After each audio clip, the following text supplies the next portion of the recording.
Our next presentation is by Dr. Cary Harding. Cary is an associate professor in the Department of Molecular and Medical Genetics and Pediatrics at Oregon Health and Science University.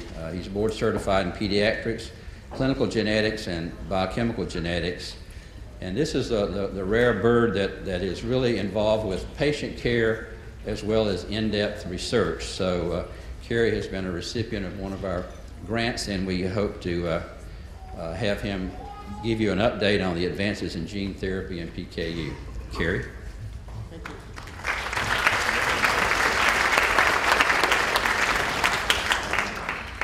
So the title in the program, I think, says gene therapy. I teach a 3-graduate course on gene therapy in our graduate school, and I'm not going to try to condense that down to a half hour. So the caveat here, of course, or the disclaimer is that, as Dr. Howell, I think, very clearly pointed out, everything that we do is because we're standing on the shoulders of giants. And that's completely true in terms of gene therapy, and I apologize, but I don't have time to acknowledge the many different labs and people that have worked on gene therapy for a lot of years, and we've taught each other a lot about this, so I have to apologize that I have to be a little bit centric to our own data. We're not the only people in the world that are working on this. And I have to say that although it's a friendly competition, it's more collaborative now than I think it was in some previous generations, which is nice. So my disclaimers, first off, I have received clinical research funding from Murine, not for any of the stuff, however, that we're going to talk about. I've participated in the QVAN trials, and we have an ongoing PEG-PAL trial going on. And then obviously I'm very grateful to NPKUA for funding our work as well. So I think it's entirely appropriate that this meeting is on the opening day of the Olympics. I'm not in London, obviously, so I had to share a slide from the Salt Lake Olympics, which I did attend. There also is relevance. I do have a patient of mine who almost made the Olympics in cross-country skiing who has PKU. And this is actually a discussion that we've had because no one has looked at what PKU does to exercise, if anything, or what exercise does to Phe control, but that's a different topic. So I sort of think of this, since it's the largest meeting ever on PKU, this is sort of like the PKU Olympics, but I hope that it's much more collaborative. It has to be much more collaborative than competitive. So what I'm going to talk about a little bit is a little bit more physiology about what we need to do to cure PKU. There are many different ways of putting genes into individuals, and I'm not going to cover all of them. I'm going to talk about the sexiest one at the moment, but that could change. And this may not be what we end up doing in humans. And what I will spend a little bit more time about is the type of work that we're specifically doing that the NPKUA has helped us fund. So what is gene therapy? Well, it's basically genetic manipulation for therapeutic purposes. This is basically using DNA as a drug. It's not trying to change the embryo or the ovary or the sperm, but we're taking an individual with a disorder, putting the gene back into them, having it make the normal protein and cure the disease. They would still pass on their genetic traits to their offspring, so it doesn't affect the possibility of future children having PKU. So it's really using DNA as a drug. And this used to be, for years where there's been tons of hype, this is coming in 5 years, this is coming in 5 years, this is coming in 5 years, it's coming in 5 years. For hemophilia, it's happened. So this publication came out in 2011. There have been 6 adults with hemophilia, which is a clotting disorder, that have received basically the exact same virus that I'm going to talk to you about that we've used in the mice, with the exception that it has the factor IX gene in it, not the phenylalanine hydroxylase gene. And all 6 of these individuals have essentially been cured from a single intravenous injection of this virus. And the first patient that was done is out 2 years now from the single infusion. The infusions had 0 side effects that anyone has found. There is an immune response to the vector, and there's some details about how to deal with that, but they're learning that. This seems extremely promising. Now, I've always thought of hemophilia as being the low-hanging fruit in terms of It's been very well known that if you get about 1% of the normal amount of factor IX protein back into the blood, that essentially cures them. And as I'll show you with PKU, our threshold for therapeutic success is significantly higher than that. And we have a ways to go to be sure that this will actually be the case for us. So let's talk a little bit more about this virus. I was reading on the way here yesterday on the plane, which I didn't have anything near as dramatic as Kristen. I actually did get here without any major mishaps. I was reading in a book yesterday that virus in Latin actually means poison. I hope to convince you that this isn't actually very poisonous. So this particular virus, adeno-associated virus, was discovered because it was a contaminant of these bigger things, which are adenovirus, and for a long time no one really knew what they did, but it turns out that they are just sort of freeloaders in our bodies, and they get passed around and they don't really give us much disease. And I'm going to talk a little bit about the life cycle. This is not the adeno-associated virus life cycle, but for retrovirus, but it has some relevance to what we're doing in gene therapy. So any virus basically has a genome or a piece of DNA or RNA in it, and it's surrounded by a protein coat. And it has to attach to its target cell, and it gets into the cell. And somehow, in some magical way that I still don't understand, I'm not sure anybody fully understands, the genome or the DNA, I thought I had a pointer, here we go, makes its way into the, is the pointer showing up? Yeah. Makes its way into the nucleus of the cell, and then one of two things happens. Most of the time, especially with adeno-associated virus, the genome ends up forming these little circles.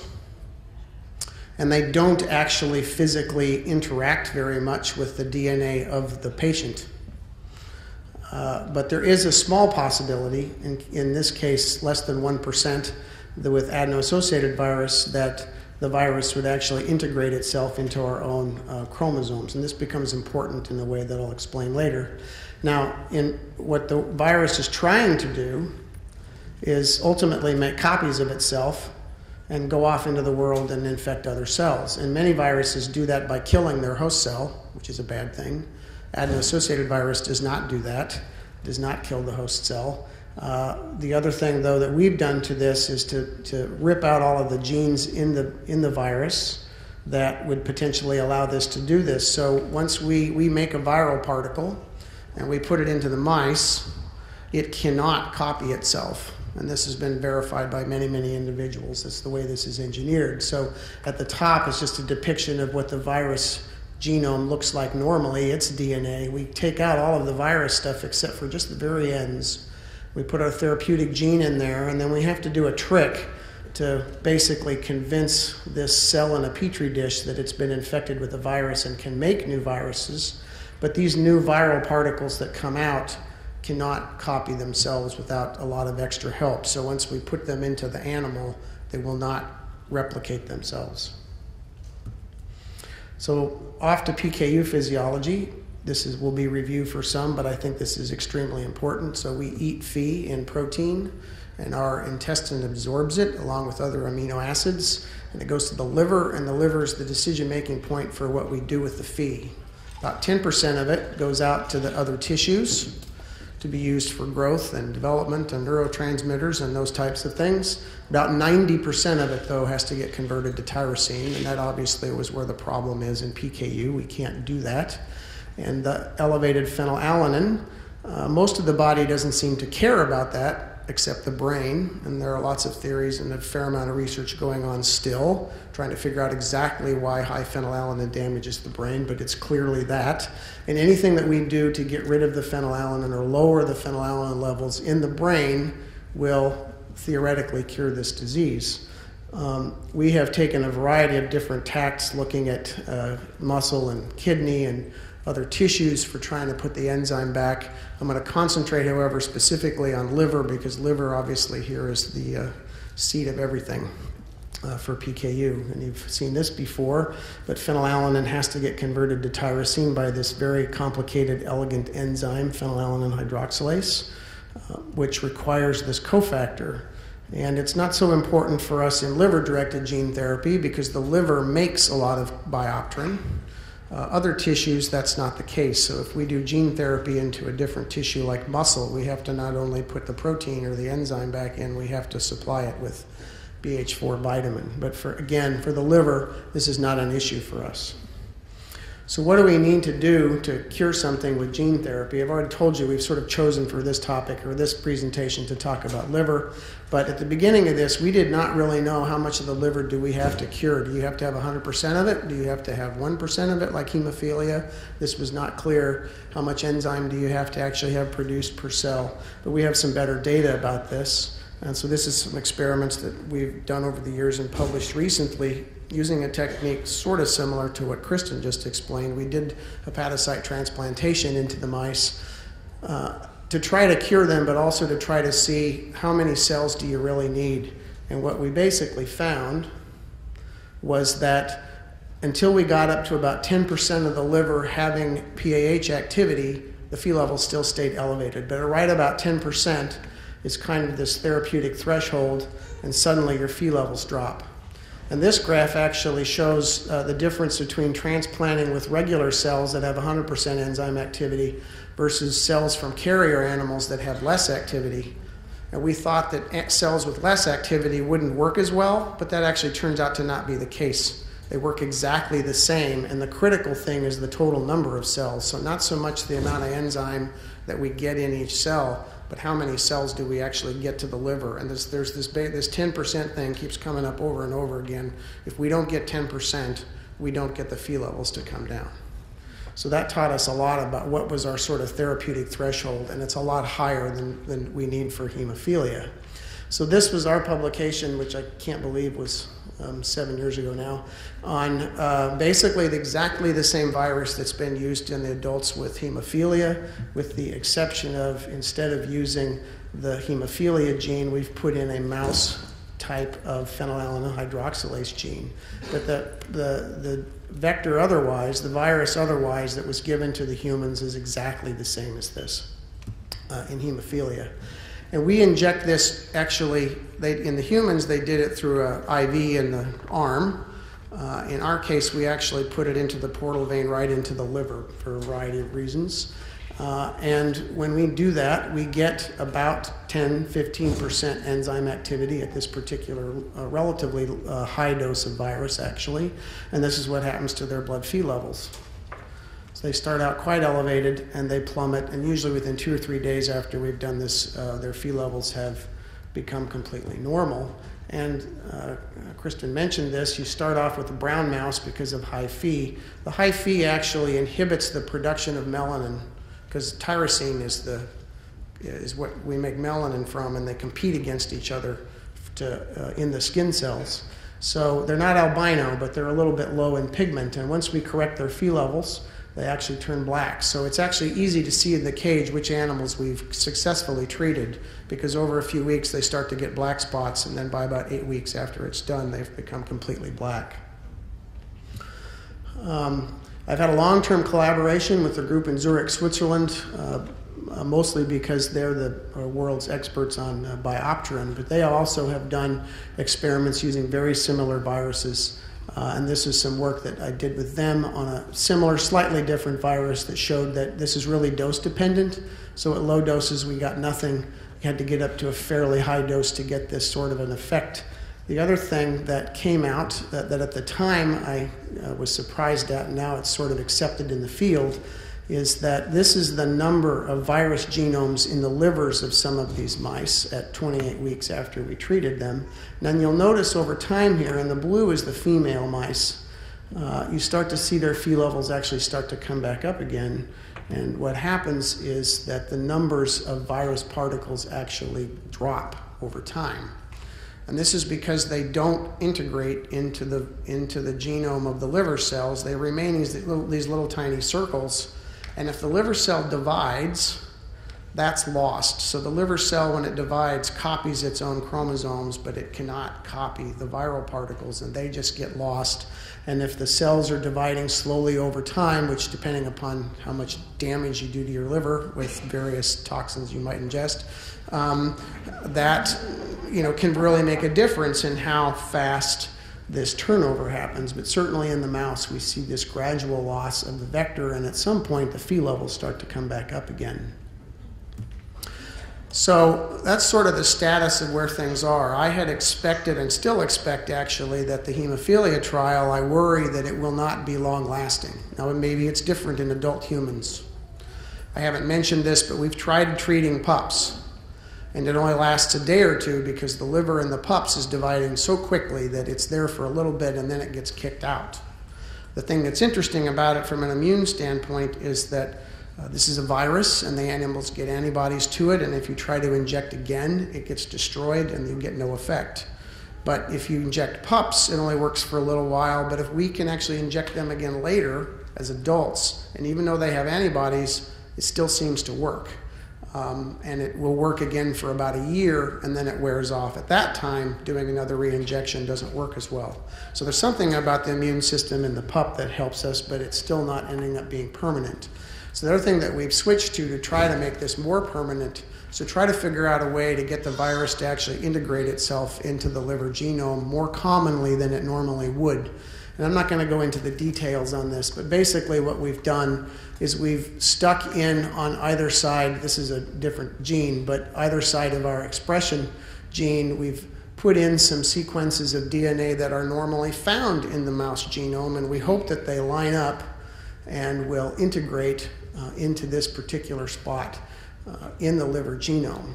So we've done this experiment now. It's basically the exact same virus I've already talked to you about, except we've added these extra sequences on either side, and the goal is that these things will integrate into a specific place. And this, when we compare the same dose, which is a little lower actually than what I presented to you earlier, this is our old virus, the one that doesn't have these rDNAs, and then the new one that does, and it seems to work a little better, but still out at about a year we start to lose this effect. So that told me right away that even if we have more integration, we certainly don't have 10% of the cells permanently cured yet. We're still working on it. So in the animals actually that we sacrificed at this time point, we had about 5% activity, which is still an effect, and there's still virus there, but it's dropped below that 10% threshold, and now the Phe levels are starting to come back up again. We have a complicated method of actually being able to figure out how often is this permanent integration actually happening. And it is about 10 to 13-fold greater, so it's happening, the integration is happening much more than the previous vector, but we're still not getting 10% of the cells permanently corrected. Now, there are some drugs and things that we can use to help facilitate this integration, and we're still doing those trials to try to make this even better and get a more permanent fix here. I'm going to switch gears a little bit because this is a little bit relevant to what NPKU has actually helped us fund. So my collaborators that I mentioned, Beat Tony in Switzerland with his postdoc Hugh Monticelli, have been working on basically little circles just like the virus, but it doesn't have the virus attached to it. It doesn't have the viral coat. So they're kind of mini viruses without the viral particle parts, and it makes it harder to get into the liver. But they actually have been fairly successful in getting this to go. And we're thinking, hopefully, that because we don't have some of the viral proteins around, that these will be more persistent and that there won't be the immune problems that we've seen, and that we might be able to actually re-administer these things. We have a new promoter. This is a sequence that you have to tell the liver, okay, use this gene and make PAH. This promoter was developed by a lab in Belgium, and it works gangbusters compared to even the good one that we already had. So we've made some improvements in the promoters. And I can't show you all the data. They're all being written up for publication right now. But what I can show you is that 6 weeks after we inject these animals with mini circles into their livers, we can take a PKU mouse, and they are cured, and they do turn black, and we've had animals almost out to a year now, so I still don't know exactly if it's going to be longer persistence than the virus, and so that's, we just don't have that data yet.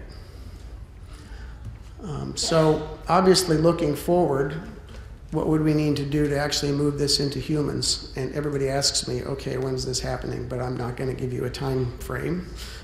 It obviously all depends on what's going on in the current human trials with the virus. I can tell you that there will be virus injected. There's 2 other diseases that are being treated or may have already been treated with liver-directed gene therapy and a virus very similar to what's been done for hemophilia.